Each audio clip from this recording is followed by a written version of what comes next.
Anime video games have been largely relegated to 3D arena fighters for a very long time.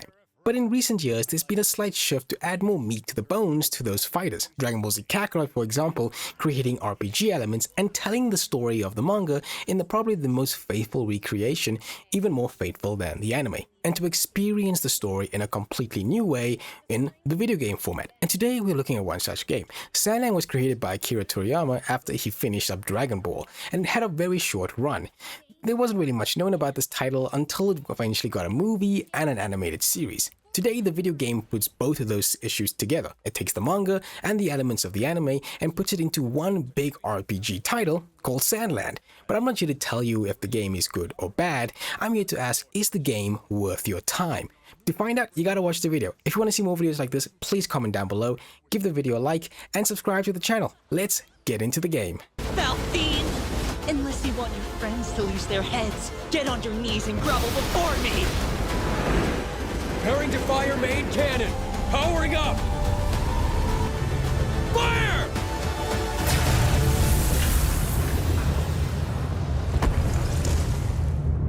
Have we learned nothing? Move away! That woman's a Forest Land Army general! Give me my dad back, you jerk! Commander Zayu. So, think we have a chance of winning this war? Is that the Forest Land Army? I will exterminate any threat to it, be it Sandland or Fiendkind! Beelzebub, you are indeed strong. Thing is, I am much, much stronger! You should have known no one gets away with being more evil than a fiend!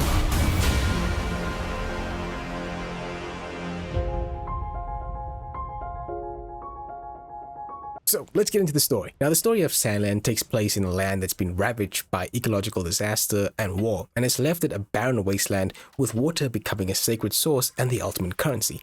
Sandland is populated by humans, demons, and monsters all struggling to survive in this wasteland.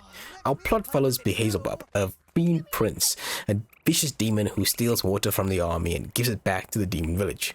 One day, Rao, a human sheriff, comes to the village requesting the help of demons. He's searching for the legendary spring that may help bring an end to the drought and bring water back to the people. But their journey won't be easy, as the king's army, led by the ruthless Commander Zayu, are trying to stop you at every turn, as they are holding the only source of water which they can bring back to the people. Now, the story is all of Toriyama. It's wholesome, funny, whimsy, serious, and even emotional at some points.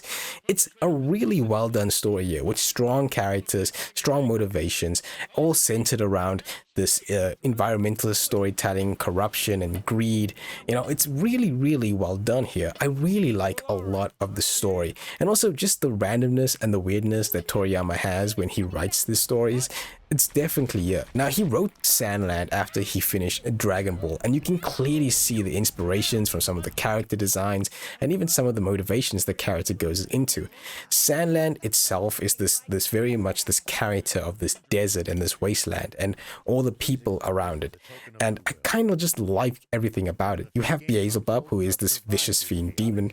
And the thing is that they're not really that evil. In fact, the demons are kind of the kindest people in all of the games of the story, where the humans are actually conniving and evil and they're trying to destroy other humans, where the demons are kind of working together. I just love the story and its weirdness, and overall it's just a really well done tale. The characters go through arcs. Beelzebub is compelling, a character who is this prince trying to prove himself, but also trying to do evil when in actuality he never does any evil. You have Rao, who has some mysterious past and connection to this whole war that started Sandland becoming a barren wasteland. There's the mysterious girl Anne, who just shows up. You have Thief, an older demon who's being forced to join the journey with him, and then you have like all the compelling villains. You've got the king, General Aris. Later on, you get Commander Zayu, of course. You also get later on in the second half of the story new characters that are all super interesting. There's clearly two halves of the story here. You've got the first half, which is trying to bring back bring back water to the land of Sandland, and then the second half where an invading force is trying to take over Sandland. I'm not really going to go too much into spoilers here because I do think there are some really good and interesting places the game goes to with stories and characters, and overall just a really interesting style. Like, I like that a lot of the characters like aren't like these complicated, overcomplicated stuff. They all have reasons for what they're doing, and even the villains and the villains that can turn good all have reasons for what they're doing. I think it's really strong character writing in this story as well, especially since many people regard Dragon Ball as a really, like the first, not Z, but the first Dragon Ball, as a really well done story with a lot of character and heart, and the same is in here. You can clearly see a lot of it in here. There's also just a lot of weirdness that that the story has. Like, demons, for example, are obsessed with video games and comics. Why? They just are. Why do demons need water? Well, they need water, you know? Why is there an alien race called the Peachy? They just are what they are. It's in the story. That's the world it's in. And I think that just really, really works super well. Now, this is a game and there are side stories as well. And those are also really well done. A lot of interesting characters and a lot of side missions that, you know, are building this town in the game is really well done. And I think there's a lot of stuff in here that I really like. Overall, I was surprised at just how good the story is. I will say that while I do think that the pacing is really, really good, I do admit that in the second half of the game, around like the middle section at that point, it feels a bit fillery. It feels like it's just, we're trying to do something, and it feels like the story is just padding out some runtime here and there.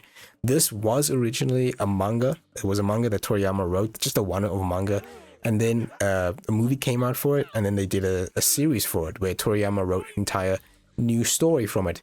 And this game combines basically the manga story and that new story that he wrote for the anime, and they put it all here in one game. So you get the full like story of Sandland in this game, and it's done pretty well. If you've played Dragon Ball Z Kakarot, Dragon Ball Z Kakarot is the story of Dragon Ball Z, and they tell a complete faithful retelling of the story, and they do a really good job. And it's the same thing here, where Sandland is, you don't have to watch the anime or even read the manga. You can probably play this game and get the full range of the manga. Is it as good as the manga or the anime?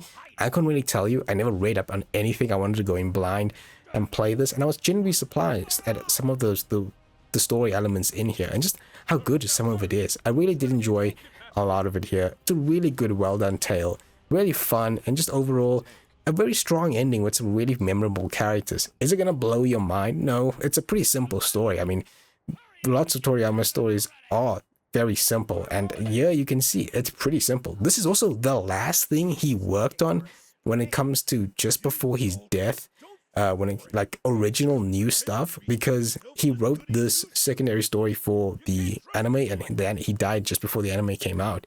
So like, this is actually like the last new stuff when it comes to video games that he's worked on. So it's pretty cool, and I liked a lot of it. Overall, I enjoyed my time with the story. So as for graphics, I do think that this game looks really well. Of course, it's in the art style of what Toriyama does, and it's really, really good. Like, they bring it to life. This 3D animation is really, really good. I love a lot of the characters' designs here. Of course, there are some that look like very much the same, like from Slump and Dragon Ball, of course, because he wrote this after that. So there's a lot of really cool designs that I like in here. Like the swimmers, I think, look pretty funny. The Peachy looked weird.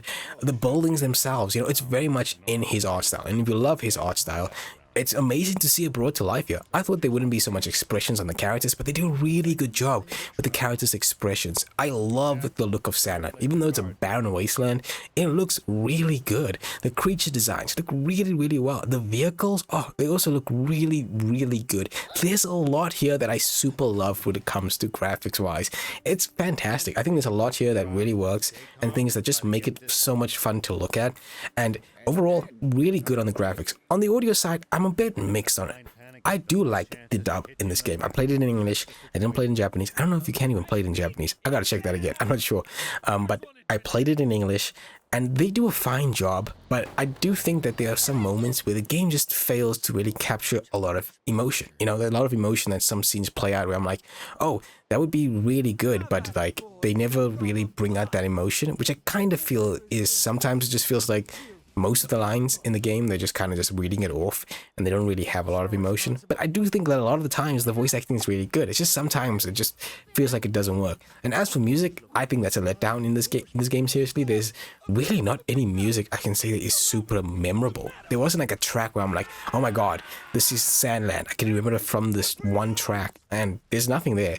I can't really say there's anything where I was like, that is perfect. That is what I'm hearing from Sandland, except for like the last song in the game when you're fighting the final boss. I'm like, oh, that's a really interesting song choice.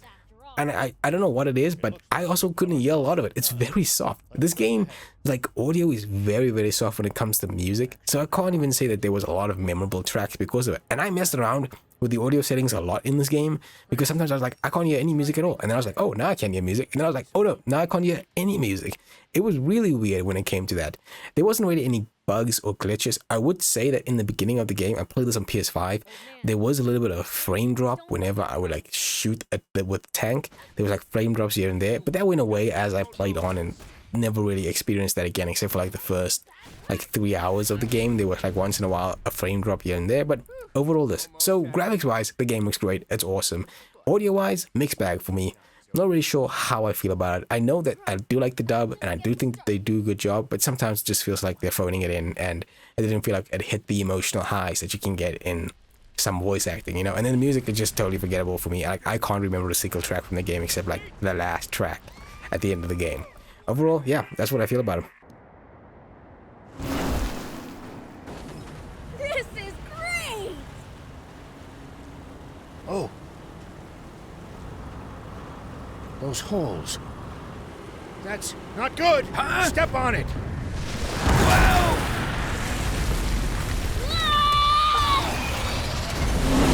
A Genji dragon, and it's hungry. Even I can't beat something that huge! For it! It's on our tail! Okay, so let's get into the gameplay. It's a bit weird when it comes to Sandland because Sandland's gameplay is a mixture of melee combat and vehicle combat as well. In fact, vehicle combat is kind of the main focus of this game, with melee combat not getting so much depth. I'm gonna first go into vehicle combat because I think it's some of the highlights of this game and some of the best vehicle combat I've had.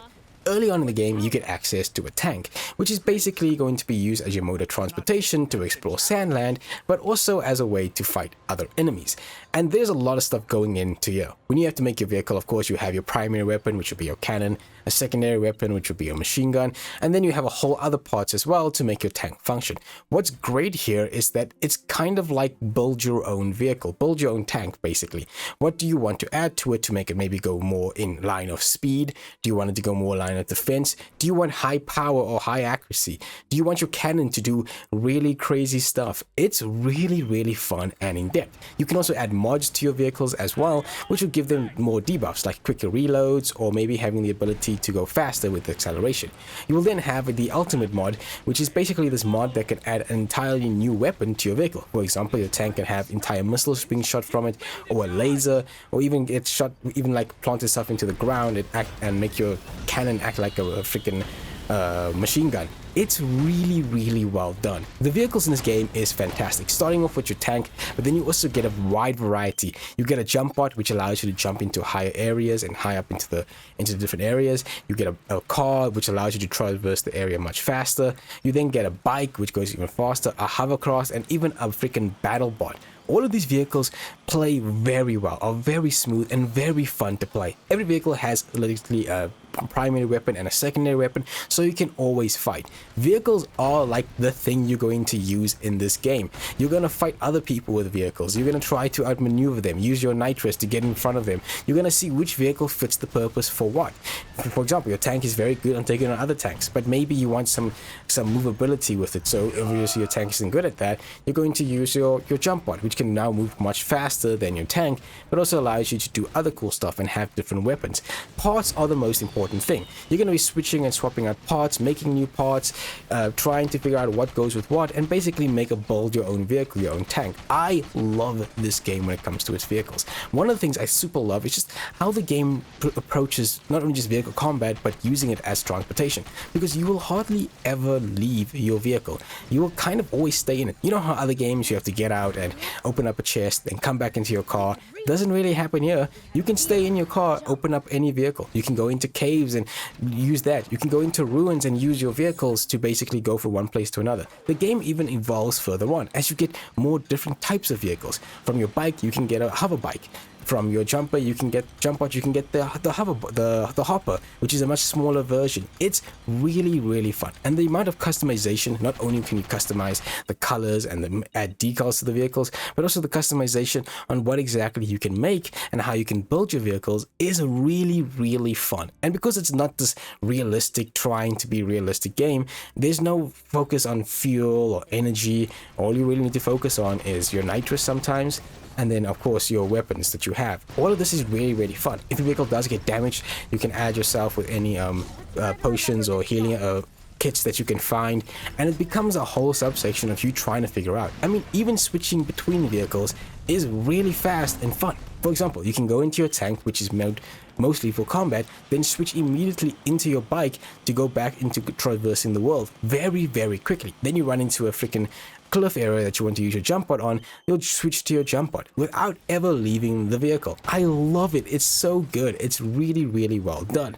On the other side, you have melee combat. Now, Beelzebub, whenever he gets out of his vehicle, can fight. And yeah, I kind of feel like the gameplay just isn't as fun. You have your standard combo attack, a square, circle to hit them in the air, square, and circle to continue combat. Beelzebub also has some special abilities, such as a rush attack. He also gets a freaking metallicize and an ultimate attack, an explosive attack as well. Your companions can play in here as well, because they have both passive and active skills.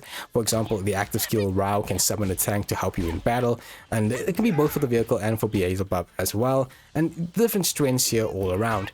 The thing I don't really like so much about the melee combat compared to the very fun and very in-depth vehicle combat is that the melee combat really doesn't have anything. It's very bare bones and very simple, which is a bit of a shame, because I thought they would get like some really cool action fight scenes or something, but we really don't. It's really boring, which is a shame, because while I will admit that most of your fights will take place in a vehicle, you really are not gonna take, like, the melee just isn't as interesting. The skill tree also isn't really in depth at all. It's mostly just trying to figure out what you want to choose and basically only enhancing your main attacks, so you won't get much over there. And while I do like the companion skills, both an active and passive skills, you can only add 4 active skills to the radical wheel, which means that you probably will not even get near any of the other skills in the game. And to be fair, some of the skills kind of mostly suck. So this game has very light RPG mechanics. As for traversing Sandland, again, using the vehicles, it's super fun. There's a lot of stuff that you can find in the open world. The game is covered with monsters that are trying to fight you. You have enemies as well that are roaming the areas, and basically bigger monsters that act as more like mini bosses in the game. But there are caves that you can find where you can find materials, or you can find chests. There are ruins which can give you like ancient coins. There's an entire racetrack and even a fighting arena. All of these are fine. Most of the stuff that you'll find in the chest is materials, and you'll need to use these materials to make parts for your vehicles, or to upgrade your vehicle, or upgrade your parts, again, which is really good. Finding parts will basically come in different rarities, so common, uncommon, then you get mythical and legendary. You actually don't get mythical and legendary stuff until like very late in the game, like very late. I'm talking like 20 hours plus that I finally pick up like an epic weapon. When I was like, wow, it's finally I picked up an epic weapon, and I couldn't even use it because it's not a vehicle that I use, because I started to use the hopper over the jump pod because I just like using the hopper a lot. And you'll find stuff that you'll like when it comes to the vehicle things. The open world is fun, and it kind of does have some character, but it also becomes kind of boring as the game goes on, because there's only so much stuff you can find in caves, and there's only so much stuff that you can, only so much like chests you can open up for materials before it kind of becomes pretty boring. Even the ruins become pretty boring to do. I will say that there's no load times in the overworld whatsoever. The only load times you have is like very little for the getting into the dungeons, and then there's like maybe when you're trying to fast travel, but the fast travel is super quick, and you probably will fast travel a lot more at the end of the game than you will in the beginning of the game. But I really loved a lot of what it came to the overworld. There's some stuff I liked, and I like that you never have to get out your vehicle, because you can always just pick up the chests with you while you're still in your vehicle. So I thought that was really cool. Then when it comes to like other stuff that you can do in the game, there are side quests, and the side quests are basically all linked, or most of them are all linked to Spino. Now, Spino is this town you find very early on in the game, and it's all set on you rebuilding the town by populating the area with people.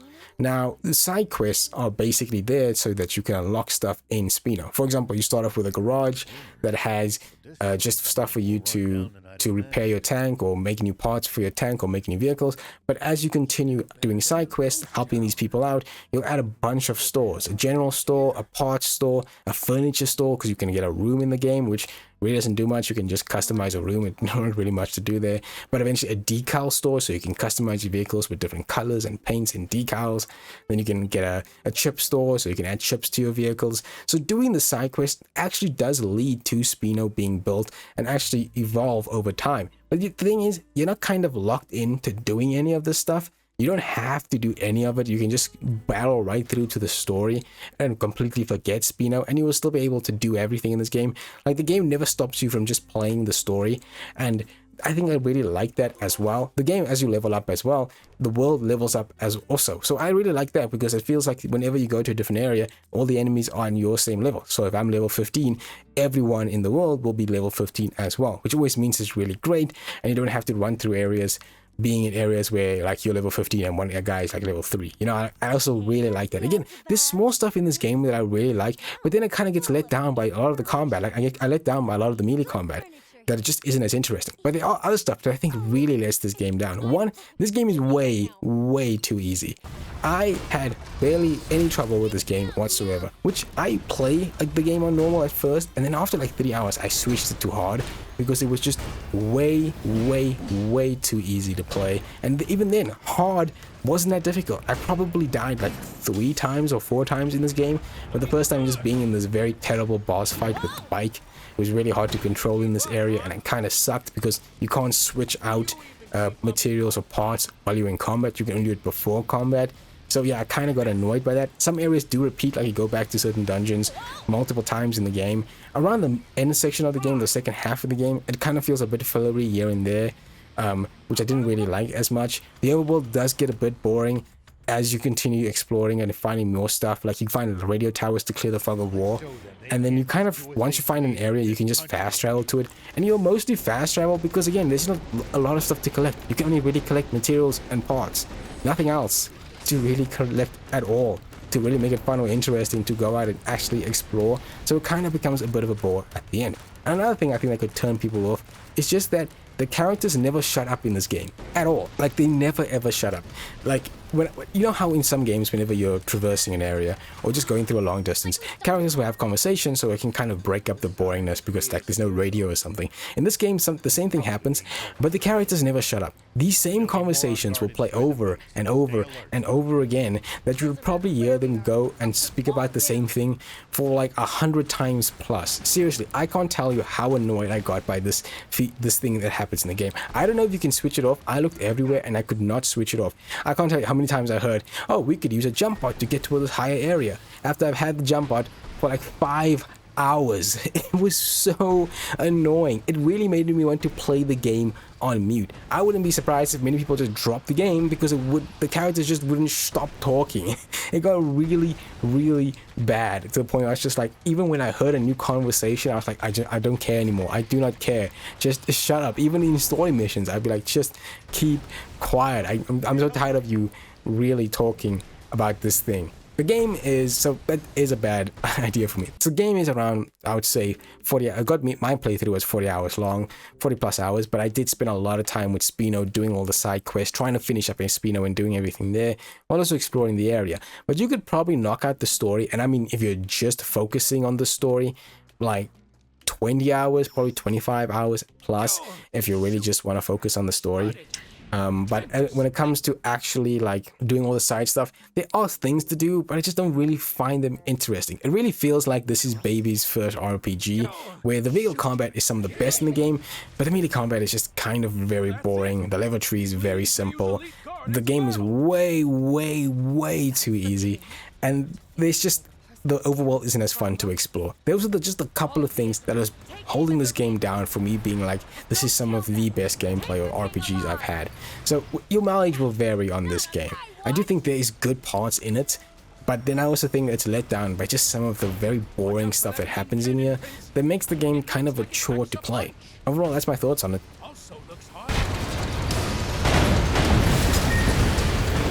Sorry, can't help right now.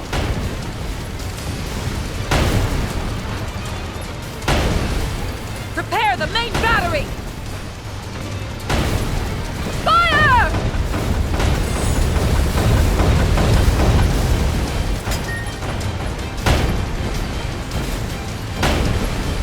Attack!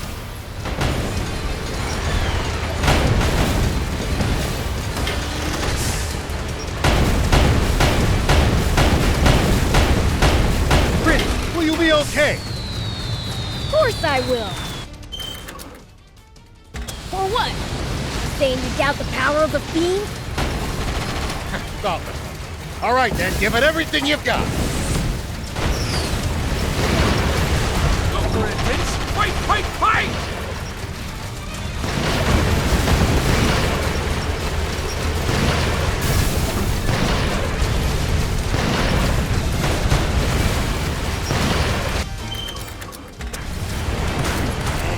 Stand still already!